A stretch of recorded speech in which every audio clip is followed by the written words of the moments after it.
जय श्री गणेश हर हर Mahadev Mahadev Shankar YouTube channel में आपका स्वागत है। दोस्तों आज मैं लेकर आया हूँ एक नई वीडियो, एक नई जानकारी की शरीर में देवता के आने से पहले दिखाई देते हैं ये लक्षण। तो वो कौन से लक्षण हैं वो मैं आपको बताने वाला हूँ इस वीडियो में। तो दोस्तों वीडियो को पूरा देखना ताकि आपको पूरी जानकारी प्राप्त हो। सवारी लेना सभी लोग चाहते हैं। कई लोग कहते हैं मुझे माता काली की सवारी चाहिए, कई लोग कहते हैं मुझे इन बाबा की सवारी चाहिए, मुझे उन बाबा की सवारी चाहिए, कोई कहते हैं मुझे उन माता की सवारी चाहिए। पर वो ये नहीं जानते कि सवारी आने के क्या सकारात्मक प्रभाव होते हैं, क्या नकारात्मक प्रभाव होते हैं। पर हाँ, सकारात्मक प्रभाव बहुत ज्यादा होते हैं, वो भी अध्यात्मक से जुड़े हुए, यानी सूक्ष्म जगत के जो सकारात्मक प्रभाव होते हैं वो बहुत ज्यादा होते हैं। जैसे आपकी कुंडली शक्ति को वो जागृत कर देती हैं, आपकी थड़ाई को ओपन कर देती हैं, सूक्ष्म जगत की चीजें आपको दिखाना शुरू कर देती हैं, साथ ही देवता तक जोड़ना शुरू कर देती हैं। ये सभी सकारात्मक फायदे जो हैं आपको होने शुरू हो जाते हैं। पर दूसरी तरफ एक जो गृहस्थी जीवन में सवारी आती है उससे शारीरिक यानी कि आपके शरीर पर भी जो नकारात्मक ऐसे प्रभाव होते हैं, जैसे कि आपका शरीर बीमार रहना,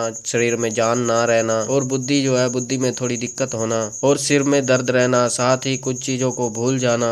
ये स्थिति उस वक्त पैदा हो जाती है जब सवारी आती है, क्योंकि जब किसी देवता की सवारी आती है तो उस देवता की जो सवारी आती है तो कई ऐसे लक्षण हैं वो आपको देखने को मिलते हैं, और आप ये भी पहचान सकते हैं कि किस देवता की सवारी आ रही है तो उसके क्या लक्षण हैं।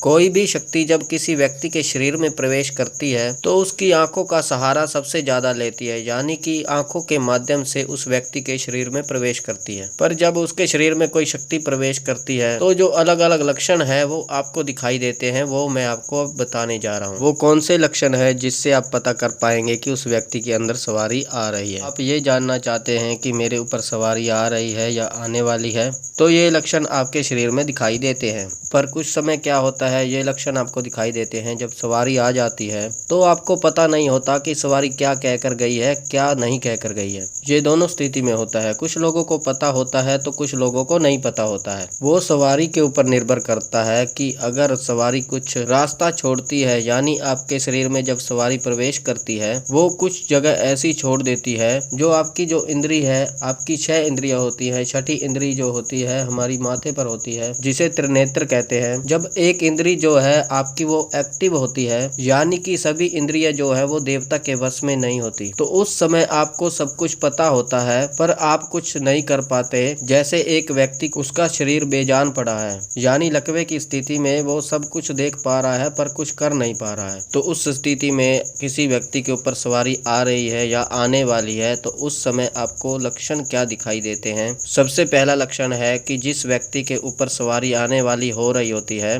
तो जो बड़ी बड़ी उबासियां हैं वो उसे आनी शुरू हो जाती हैं, बहुत बड़ी बड़ी उबासियां उसे आनी शुरू हो जाती हैं, और 2-2 सेकंड के बाद 4-4 सेकंड के बाद उसे उबासियां आनी शुरू हो जाती हैं। दूसरा है वो है शरीर का भारी होना। जिस व्यक्ति के शरीर में कोई शक्ति प्रवेश करती है या सवारी आती है तो उसका शरीर जो है भारी होना शुरू हो जाता है। मैं आपको बता दूं कि देवता के केस में भी ऐसा होता है, शरीर भारी होता है या कोई भारी शक्ति आती है, यानी आप कह सकते हैं कि नकारात्मक और सकारात्मक दोनों केस में ऐसा होता है कि जब जो शक्ति आती है तो शरीर जो है वो भारी होना शुरू हो जाता है। अगला है वो है आंखें भारी होना। जब कोई शक्ति किसी व्यक्ति के शरीर में प्रवेश करती है तो आंखें भारी होनी शुरू हो जाती हैं। आंखों पे ऐसे लगता है कि जैसे कितना जो वजन है वो रखा हो। अगला लक्षण जो है वो है कंधे भारी होना। जब कोई शक्ति आती है तो कंधे भारी होना शुरू हो जाते हैं। उल्टियों का मन करना, आपको ऐसे लगता है कि आपको उल्टी आने वाली है। ज्यादातर जो माता काली के सेवक होते हैं उनके साथ ऐसा होता है कि जब माता काली की सवारी आने वाली होती है तो उल्टी जैसा उनका मन होने लगता है, तो उस वक्त ऐसा लगता है कि अंदर से कुछ चीजें हैं जो वो निकलेंगी। साथ ही शरीर जो है वो गर्म होना शुरू हो जाता है। शरीर का जो टेम्परेचर है वो बढ़ना शुरू हो जाता है, गर्म होना शुरू हो जाता है। साथ ही आपका जो रक्त होता है, खून का बहाव, उसकी गति भी बहुत तेज हो जाती है। जब भी आपके शरीर में कोई शक्ति प्रवेश करती है तो जो आपकी रक्त की गति है वो बहुत तेज हो जाती है। साथ ही सिर घूमने लगता है, आंखों में एक अलग सा ही तेज आ जाता है उस व्यक्ति के अंदर। तो जिन लोगों को सवारी आने वाली होती है उन लोगों के साथ ऐसे लक्षण दिखाई देते हैं। और जब सवारी शरीर में प्रवेश कर जाती है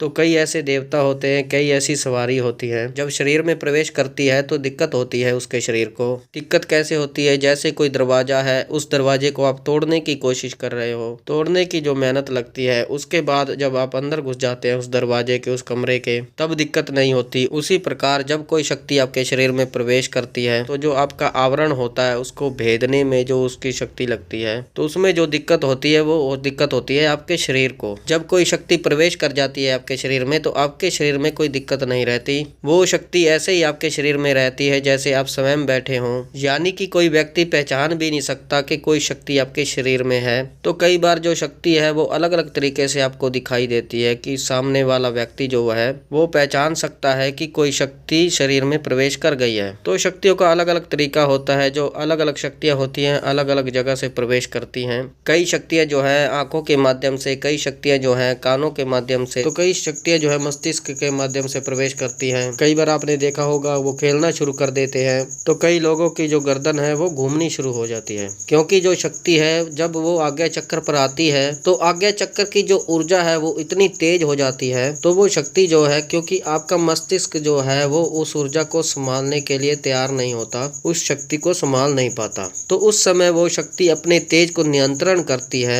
और जब वो अपने तेज को नियंत्रण करना शुरू करती है तो आपका सिर जो है वो घूमना शुरू हो जाता है। और एक समय ऐसा आता है जब पूर्ण नियंत्रण में कर लेती है तो उस व्यक्ति का सिर फिर नहीं घूमता जिस शरीर के ऊपर वो आ रही है। उसके बाद फिर वो नॉर्मल तरीके से वो शक्ति बात करती है, तब आपको महसूस भी नहीं होता कि सामने वाले व्यक्ति के अंदर कोई सवारी आ रही है।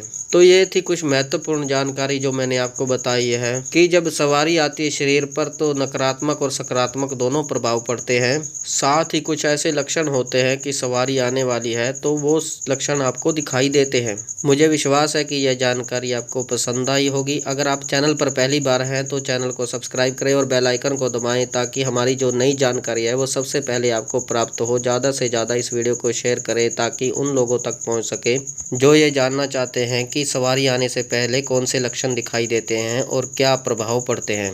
लाइक करें, कमेंट करें, कमेंट में हर हर महादेव अवश्य लिखें। मैं महादेव और माता पार्वती से ये प्रार्थना करता हूँ सदैव आप पर कृपा बनाए रखें और आप खुश रहें, आपका परिवार खुश रहे, आपके सारे कार्य सिद्ध हों, हर मनोकामना आपकी पूर्ण हो, हर दिक्कत हर परेशानी आपकी दूर हो। तो हम मिलते हैं एक नई जानकारी के साथ, तब तक के लिए हर हर महादेव, हर हर महादेव, हर हर महादेव।